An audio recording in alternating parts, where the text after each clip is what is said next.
From WWL TV, the spirit of Louisiana, this is Louisiana's news leader, Channel 4's Eyewitness Morning News.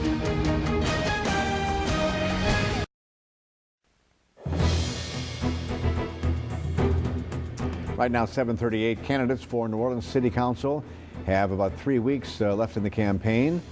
There are two races going on, B and E. We're concentrating on E today.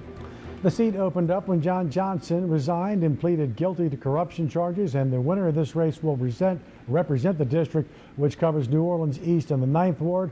We're scheduled to hear from all 5 candidates this week, beginning in alphabetical order with Austin Badon. And your desire to be a part of this council, you've run for E before, you've run for at large. Why now? What's different? Well, I wanted the position 2 years ago, and we all know what happened. I narrowly lost that position. You know, it's about our community and about our city, and I have the fire in the belly, and I have the experience, the contacts, the know-how, and I could bring a level of experience and professionalism back to District E. The biggest problem District E has is we don't get recognized on the other side of the industrial canal. New Orleans East and the lower 9th Ward is not recognized. We're not getting our fair share. And so, you know, living in New Orleans East, employing people there, working there, praying there, playing there, it's really about our community and doing what's right for the city. And do you find any irony in the fact that you lost to John Johnson and now are running for that seat again, and he is now going to jail? Well, you know, it's, as far as I'm concerned, it's water under the bridge. It's ancient history. I'm about governing. And so, you know, this is a situation where we need quality leadership. We need somebody who has proven themselves, and I've proven myself in the State House. And so I know I could bring that leadership back to the council seat. And do you look at the biggest issue, because you mentioned that when you were answering Mike's question, that New Orleans East oftentimes is forgotten. It's the largest land base of any of the districts, but sometimes the least represented city. Right. Well, you have about 67,000 people in New Orleans East, about 6,000 in the lower 9th Ward. You also have the Desire Carver area as well.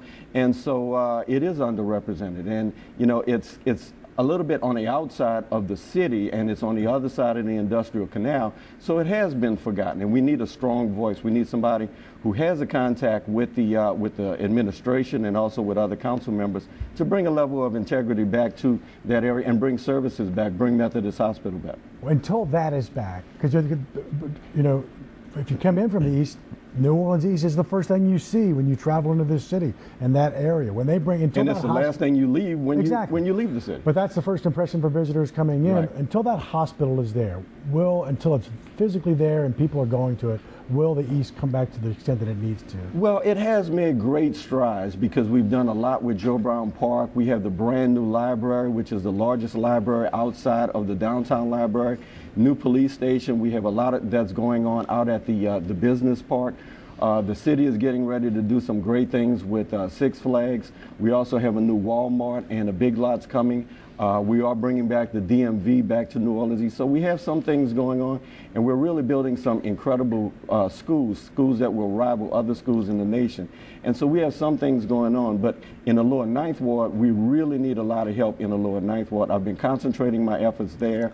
This Saturday, there's going to be a big grocery store event because you have 6,000 people with not one single grocery store. So we've been doing some things like that, reaching out and be working with the lower 9th Ward to bring back some services. And how do you change the mindset, especially out in New Orleans East, where, as somebody who lived out there for a while, even people who lived out there didn't shop out there or support malls when they were out there? Well, at one time, you had the Plaza Mall, and you had some other stores that were out there along I-10, and it was the place to go and shop. It needs to be that again. It needs to be the mecca for New Orleans shopping and retail. But had people been going there, it would have stayed alive. It would have stayed vibrant. I mean, how do you change that mindset? Well, I think you'd have to work with retailers and you have to work with developers to make them realize that it is a vibrant place, that we want to spend our money in New Orleans East.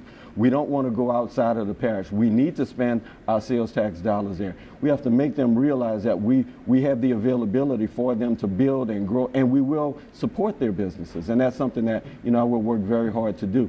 Because at one point in time, it was the place to go and shop. We are losing too many dollars to other parishes. We're losing dollars to Mississippi, where people are going and shop.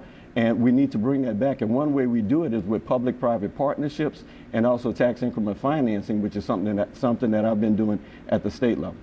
And you are bringing back some of the foundation blocks. It's kind of like chicken or the egg thing. And people, we'll shop there if you give us places to shop. Absolutely. But so the foundation blocks are coming back. Oh, the people are coming back, and Sure. people are thirsty for the services. We're tired of going to other places.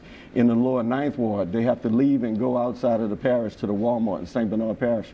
That shouldn't have to be. So people are ready to spend their money. People want leadership. People want to be able to work in partnership with organizations and retail and restaurants in their community. All right, Austin Badon, thank you very much. My pleasure.